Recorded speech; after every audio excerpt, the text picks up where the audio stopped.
अमरावती ते मोर्शी आणि तिथून मध्य प्रदेश जोडणारा हा मुख्य रस्ता दळणवळणाचं मुख्य स्रोत आहे. मात्र या रस्त्यावर शेकडो वर्षाची असलेली लिंबाची झाडं ही वाढण्यास सुरुवात झाली असून शासन याकडे दुर्लक्ष करत असल्याचं निदर्शनास येत आहे. ही वाढलेली झाडं निष्पाप लोकांचा बळी घेणार का असा प्रतिप्रश्न निर्माण होतो. या रस्त्यावरून मार्गक्रमण करत असताना 2 चाकी 4 चाकी आणि अन्य वाहन चालकांचा जीव हा मुठीत धरून त्यांना वाहन चालवावे लागतात. केव्हाही हे वृक्ष कोसळू शकतो आणि कुणाचाही निष्पाप बळी घेऊ शकतो हे मात्र निश्चित. याविषयी संवाद साधण्यासाठी आपल्यासोबत आज माजी जिल्हा परिषद सदस्य सुखदेवराव पवार सर यांची विशेष उपस्थिती होती आणि त्यांनी याविषयी हा मांडलेला वृत्तांत आपण पाहूया. सोबत आहे माजी जिल्हा परिषद सदस्य सामाजिक कार्यकर्ते सुखदेवरावजी पवार सर.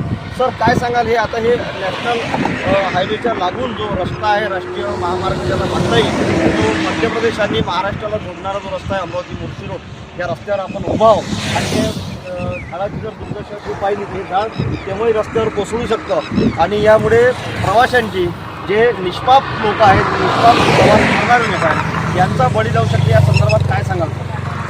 नमस्कार.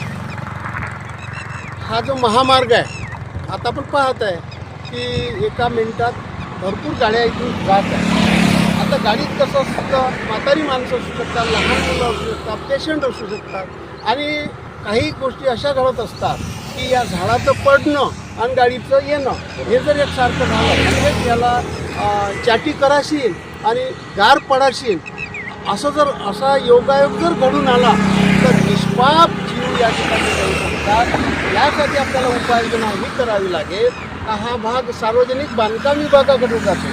सार्वजनिक बांधकाम विभागाने माननीय अधीक्षक अभियंता सार्वजनिक बांधकाम विभाग अमरावती, संपूर्ण अमरावती जिल्ह्यातले सगळे महामार्ग, संपूर्ण महामार्ग बरोबर परतवाड्याला जाणारा असो की इकडे मोर्शी वरुडकडे जाणारा असो का तिकडे चांदूर रेल्वेला जाणारा असो का दर्यापूरला जाणारा असो, कुठलाही मार्ग असो त्या मार्गाचा सर्वे करून आपली टीम टाका इथं सर्वे करून जी काही झाडं वाढलेली आहे आणि त्याचा तोल रस्त्यावर आहे बरोबर ते काढणं गरजेचं आहे. आणि जी झाडं पेटवलेली आहे माणसांनी त्या फुलात आग लावून ती झाडं पडतात असा प्रकार कळलेला अमरावती परतवाडा रोडवर झालेला आहे. काय पेटलेली झाडं त्याचं तर काही अंगातच कधी पडू शकतात. या सगळ्या याच्यावर आपण हे करून सर्वे करून ही महत्त्वाची समस्या आणि अपघात होण्याच्या अगोदर केलेली उपाययोजना ही लाख मोलाची असेल. आम्ही या ठिकाणी मान्य अधीक्षक अभियंता बांधकाम विभाग अमरावती यांना विनंती करतो.